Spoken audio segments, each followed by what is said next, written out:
Well, I think we have to realize that trauma is not something new.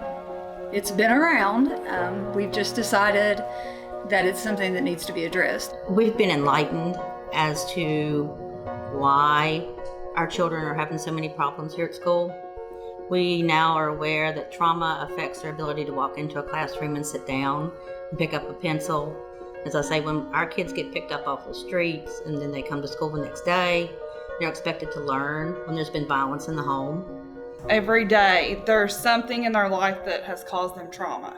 There's not many who aren't traumatized. Just speaking of what we've learned, what traumatized means, like through the ACE score and things of that nature, yes, it affects me. I automatically, I get to know them. Why are they traumatized? How can I help them? When we bring the teachers in for that initial training and they're exposed to the ACEs and realizing where they score on the ACEs test and knowing that they themselves may have had some trauma in their life, it's eye-opening. The other thing is when they realize how severe some of the trauma that our kids come from. But I think really it's the awareness that what our kids are faced with and the excess baggage that they're bringing to school. It's not an excuse for a high expectation, but it's a reality in that to understand where they're coming from and meeting them where they are. But if they're in survival mode, it takes a little bit of time, a little bit of effort to get there. Overall, the impact has been good. It's just been more of teachers having to come to terms with their own trauma and their own reasons that they do the things that they do, and the reasons that their thinking is why it is. For some teachers, that's made them very empathetic. That's made them very understanding and very, really have their hearts broken for some of these kids.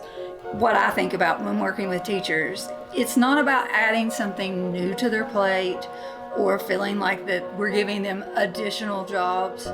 It's basically giving them tools or resources of what they're already doing, but maybe rephrasing it in a way of, I'm not adding something extra, but here's a skill that you can use. I feel like since the trauma initiative started in this county that it's definitely gotten a lot more intense. We've went deeper into things, but since I've changed into special ed, I feel like for certain this population has a lot more of the kids with those kind of issues than you see in general ed. We've done a lot of CPI and instructing to help decrease and de-escalate situations that may happen through children that come from backgrounds where they haven't been taught how to deal with settings or deal with situations instead of just hitting and fighting and punching and yelling and screaming. So it's like there's a big generational gap where not only is teaching anymore, it's just not ABCs and 1, 2, 3s. We're teaching them how to use manners and how to work with one another and how to use feelings and empathy and those sort of situations. Those have been the two biggest in the last 4 years here in Lincoln County. I think until we started the trauma training, a lot of people were just like, well, these kids just need to get it together. There's no reason for them acting this way. But with the trauma training, I think it has enlightened a lot of people as to why that child might be having behavior problems, why that child is upset that morning, why he's acting out or she's acting out. We also understand now that they may be hungry.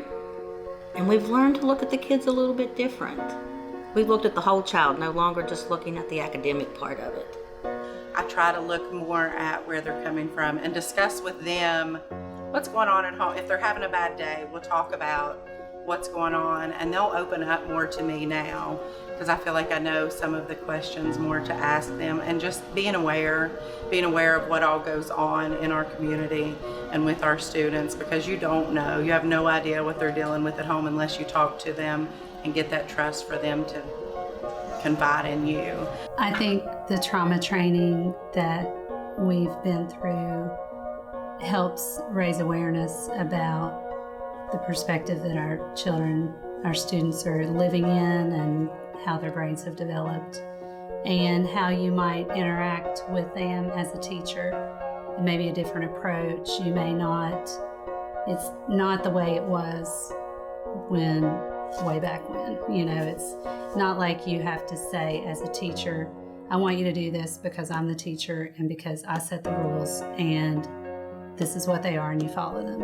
A child is not going to be able to retain anything until they feel safe in an environment, until they can trust you, know that you're going to take care of them, that they have a feeling that they can sit and learn and they're safe for maybe 8 hours in a day, 6 hours a day, half a day, however long they're here, until those children feel that they're safe and they let those guardians down, those walls down, and they get into that frame of mind and that mindset that they can relax and be a kid again, then the learning can really start.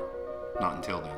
I think my goal with this is to hopefully make the students feel safe and comfortable in the environment at school, and that is somewhere where they can be supported and that the teachers and the administration are there, and that they care about them. They want to help them. They want to, make a difference in their life. We had a young lady that was in the custody of her father that enrolled here. He decided he didn't want her anymore, so he gave her to Mom. A couple days later, we get a phone call at school, and Mom says, I don't want her either. You all just tell her not to ride the bus home. Tell her I don't want her to come here, but you all take care of it. So as a school, we were the actual people that had to sit down with the student and say, we're working on this. We're calling every social support system out there. We've got your back. But as of now, we can't legally do anything. And this is what Mom is saying. Now, this is a 14-year-old young lady who had to hear that from school staff on top of that new school staff, because she's a new student here, doesn't know us well. But we were the ones that had to break that news to her. Both parents are drug-addicted parents. She has been bounced back and forth. And this is a kid that I worry about that would fall through the cracks otherwise had we not experienced this, because she comes to school every day. Her grades are okay. She would not be a kid that I would walk down this hall and think, this kid, she's really got a bad life. She can play the role. She's learned the coping mechanisms. She's learned how to play the game. She's got all of that under control because she has parented her parents. So that is a true instance of some of the trauma that we deal with regularly. And that's not an isolated case. That's not something that happens once every 3 years. We can never, ever blame a child. You can never blame, especially, I know as they get older, they have choices. Children have choices as they get older. But you have to be old enough to make that choice. You have to be able to understand that I can be different. But that comes with a long, hard road. You're not, a 6-year-old cannot, or even a 5 or 4-year-old cannot walk in and be ticked off or be scared to death from the night before. And they can't say to themselves, I have a choice. I can walk into that classroom today, or I can sit here and scream my head off and throw. It's like we have to teach them. We have to teach them a lot of things that are not taught at home for various reasons. And you can't blame the parents, because some of the parents are just in situations they're doing the best they can. We do have an issue with trauma. I think that it's a realization that it's going to take time, and it's going to take some thinking way outside the box. We can no longer really depend on a traditional setting. And we've got to be willing to take the time and to provide the training to teachers, to paraprofessionals, to anybody who works with these traumatized kids. If they don't understand where they're coming from, we can't reach them.